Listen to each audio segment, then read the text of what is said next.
नेताजी सुभाष चंद्र बोस, इस नाम को भला कौन नहीं जानता होगा, पर इनके मौत का रहस्य आज भी एक अनसुलझी पहेली से कम नहीं है। क्रांतिकारियों के फौज में से एक ऐसा शख्स जिन्हें लोग नेताजी कहते थे, और वो थे नेताजी सुभाष चंद्र बोस। भारत की आजादी में जिसकी सबसे अहम भूमिका, उसकी मौत और सैकड़ों थ्योरी, यानी एक मौत और कितने ही रहस्य। कभी विमान हादसा बताया गया, कभी याददाश्त खो चुके और गुमनाम बाबा। 1945 से लेकर आज तक सुभाष चंद्र बोस की मौत का रहस्य का सिलसिला लगातार जारी है। एक शख्स और मौत के यह रहस्य थ्योरी खत्म नहीं हो रही। तमाम फिल्में, कई डॉक्यूमेंट्री, किताबें और सैकड़ों सरकारी फाइल्स, सब कुछ है। अगर कुछ नहीं है तो वो है सुभाष चंद्र बोस की मौत का रहस्य। कई सवाल हमारे और आपके दिलों में उठते हैं। सुभाष चंद्र बोस की मृत्यु कब और कैसे हुई? इसके ऊपर जापान सरकार का क्या बयान था? और सुभाष चंद्र बोस की मौत हादसा थी या हत्या? ऐसे ढेरों सवाल, पर कुछ नहीं मिल पाता तो वो है जवाब। तो चलिए दोस्तों, जानने की हम एक कोशिश करते हैं ऐसे सवालों के जवाब को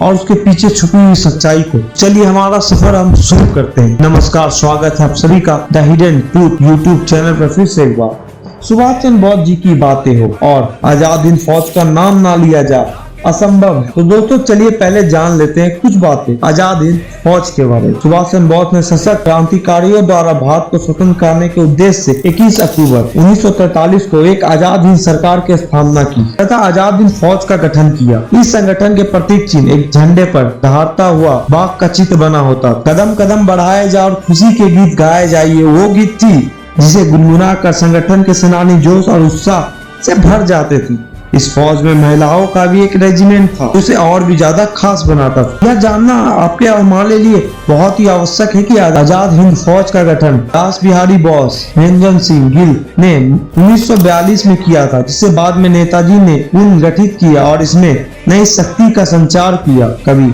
नकाब और चेहरे बदलकर अंग्रेजों को धूप चटाने वाले नेताजी की मौत भी बड़ी रहस्यमयी तरीके से हुई। चलिए समझते हैं सुभाष चंद्र बोस की मौत कब और कैसे हुई, क्या थी इसके पीछे की कहानी। अगर हम सरकारी दस्तावेजों की माने तो सुभाष चंद्र बोस की मौत 18 अगस्त 1945 को एक विमान हादसे में हुई। कहा जाता है कि सुभाष चंद्र बोस जिस विमान से मंचूरिया जा रहे थे वह रास्ते से लापता हो गए। उनके विमान के लापता होने से कई सवाल खड़े हो गए। विमान दुर्घटनाग्रस्त हुआ था? बहुत सारे सवाल लोगों के मन में उठने लगे। तभी उसी साल 23 अगस्त को जापान की एक संस्था ने एक खबर जारी जिसमें कहा गया कि सुभाष चंद्र बोस का विमान ताइवान में दुर्घटनाग्रस्त हुआ था, जिसकी वजह से उनकी मौत हो गई। किसी देश की संस्था से ऐसे बयान आने पर इस हादसे को एक पल के लिए सच माना जा सकता था, लेकिन कुछ दिनों बाद जापान सरकार ने पुष्टि की कि ताइवान में उस दिन कोई विमान हादसा हुआ ही नहीं। इस बयान से संशय और बढ़ गया कि जब कोई विमान हादसा हुआ ही नहीं तो नेताजी गए कहाँ।